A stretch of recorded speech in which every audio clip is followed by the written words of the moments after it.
ಇದೆ, ಔಷಧಿ ಮದ್ದು ಗುಂಡು ಇದೆ. ಆ ಕಡೆಯಿಂದ ಗುಂಡು ಬರ್ತಾ ಇತ್ತು. ಗುಂಡು ಬಂದ್ರೆ ಅವನ ಆ ಜಾತಿ, ಈ ಜಾತಿ, ಅವನ ಆ ಭಾಷೆ, ಈ ಭಾಷೆ, ಅವನ ಆ ಪ್ರಾಂತ, ಅವನ ಈ ಪ್ರಾಂತ, ಅವನು ಸ್ಪೃಶ್ಯ, ಅವನ ಅಸ್ಪೃಶ್ಯ, ಅವನು ಮುಂದುಳಿದವನು, ಹಿಂದುಳಿದವನು, ಅಲ್ಪಸಂಖ್ಯಾತ, ಬಹುಸಂಖ್ಯಾತ, ಕಲಿತವನು, ಕಲಿತಿದ್ದವನು, ಏನಾದರೂ ವ್ಯತ್ಯಾಸ ಮಾಡುತ್ತಾ ಕೊನೆಟ್ಟು ತಾಯಿ ನಿಮ್ಮ ಮಗ ಶವ ಆಗಿ ಬರ್ತಾ ಇದ್ದ. ಒಂದು ಕನಿಷ್ಠ ಬುಲೆಟ್ ಪ್ರೂಫ್ ಜಾಕೆಟ್ ಕೊಡ್ಬೇಕಿತ್ತು ಕಳಿಸ್ತಾರೆ. ಆ ಕಡೆಯಿಂದ ಬುಲೆಟ್ ಬಂದ್ರೆ ತರಬೇತಿ ಪಡ್ಕೊಂಡು ರೈಫಲ್ ತಗೊಂಡು ಹೋಗಿ ಮದ್ದು ಗುಂಡು ಇಟ್ಕೊಂಡಂತ ಸೈನಿಕನಿಗೆ ಜವಾಬ್ ಕೊಡ್ಲಿಕ್ಕೆ ಪರ್ಮಿಷನ್ ಇರಲಿಲ್ಲ. ಆ ಟ್ರೆಂಚಲ್ಲಿದ್ದ ಸೈನಿಕ ಅವನ ಕಮಾಂಡರ್ಗೆ ಹೇಳಬೇಕಿತ್ತು, ಮದ್ದು ಗುಂಡು ಒಂದು ಇದೆ, ಆ ಕಡೆಯಿಂದ ಯುದ್ಧ ಮಾಡಲಿಕ್ಕೆ ಕಲೆ ಕೊಡ್ತಾ ಇದ್ದಾರೆ, ಗುಂಡು ಬರ್ತಾ ಇದೆ, ಏನು ಮಾಡಲಿ ಅಂತ ಹೇಳಬೇಕಿತ್ತು. ಆ ಕಮಾಂಡರ್ಗೆ ಪರ್ಮಿಷನ್ ಕೊಡಲಿಕ್ಕೆ ಅನುಮತಿ ಇರಲಿಲ್ಲ. ಕಮಾಂಡರ್ ಇಂದ ಬ್ರಿಗೇಡ್ ಕಮಾಂಡರ್, ಬ್ರಿಗೇಡ್ ಕಮಾಂಡರ್ ಇಂದ ಡ್ಯೂ commander, D commander, corps commander, army chief, defence minister, ಪ್ರಧಾನಮಂತ್ರಿ ಗುಂಡು ಕಾಯ್ತಿರ್ಲಿಲ್ಲ. ನನ್ನ ಮಗ ಹೆಣ್ಣಾಗಿ ಬೀಳ್ತಿದ್ದ.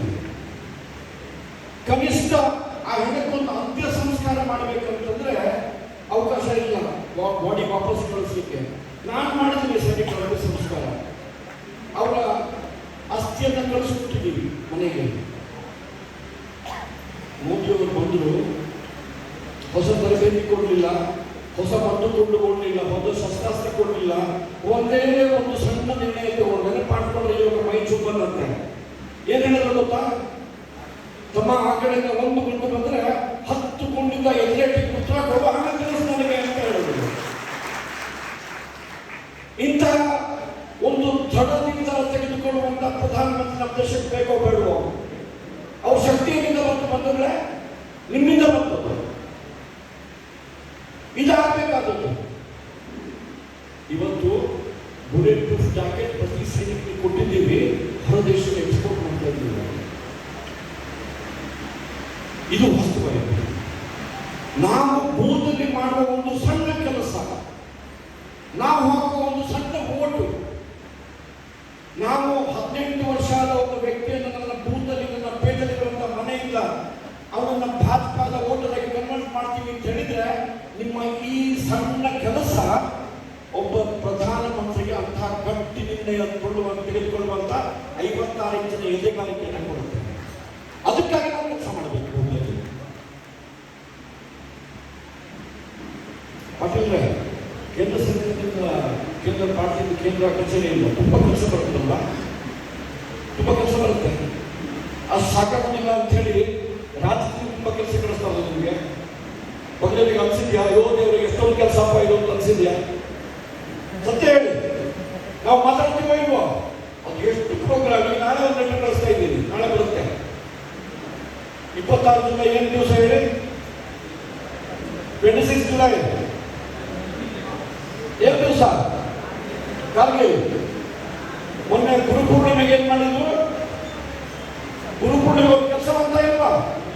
ಪ್ರತಿ ಮಂಡಲದಲ್ಲಿ, ಪ್ರತಿ ಜಿಲ್ಲೆಯಲ್ಲಿ, ಪ್ರತಿ ಬೂತಲ್ಲಿ ಒಬ್ಬರಾದ್ರೂ ಗುರುಗಳಿಗೆ ಸನಾತನ ಪರಂಪರೆ ನೆನಪು ಮಾಡಿಕೊಂಡು, ಗುರು ಶಿಷ್ಯ ಬಾಂಧವ್ಯ ನೆನಪು ಮಾಡಿಕೊಂಡು ಹೋಗಿ ಗುರುಗಳ ಚರಣಮುಖಿ ಆಶೀರ್ವಾದ ಪಡೆದು ನಮಸ್ಕಾರ ಮಾಡಿ ಅಂತ ಹೇಳಿದ್ರೋ ಇಲ್ವೋ?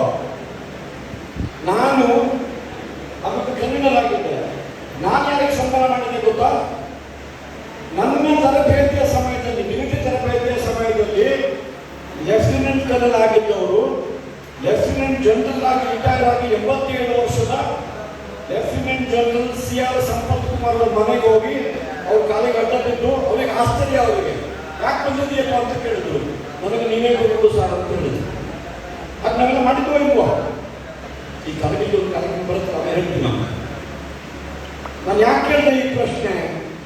ನಾವೆಲ್ಲ ತುಂಬಾ ಸಮಯ ಮಾತಾಡ್ತೀವಿ, ಅದು ಎಷ್ಟು ಕಾರ್ಯಕ್ರಮ ಕೊಡ್ತಾರೆ, ಸುಸ್ತಾಗಿ ಹೋಗುತ್ತೆ, ಹೇಳ್ತೀವೋ ಇಲ್ವೋ?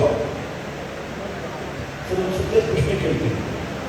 ಅಕಸ್ಮಾತ್ ಕೇಂದ್ರದಿಂದ ಇಷ್ಟು ಕಾರ್ಯಕ್ರಮ ಬರದೇ ಇದೆ, ರಾಜ್ಯದಿಂದ ಎಷ್ಟು ಕಾರ್ಯಕ್ರಮ ಬರದೇ ಇದೆ, ನಾವೇನ್ ಮಾಡ್ತೀವಿ?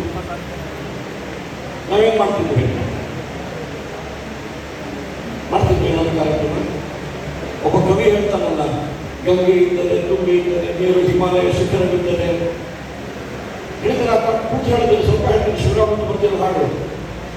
ಏನು ಪ್ರಯೋಜನ ಮನೆಯ ಮಕ್ಕಳು ಸುಮ್ಮನೆ ಮಲಗಿದ್ದರೆ? ಈಗ ಯಾಕೆ ಇಷ್ಟೆಲ್ಲ ಕಾರ್ಯಕ್ರಮ ಕೊಡ್ತಾರೆ?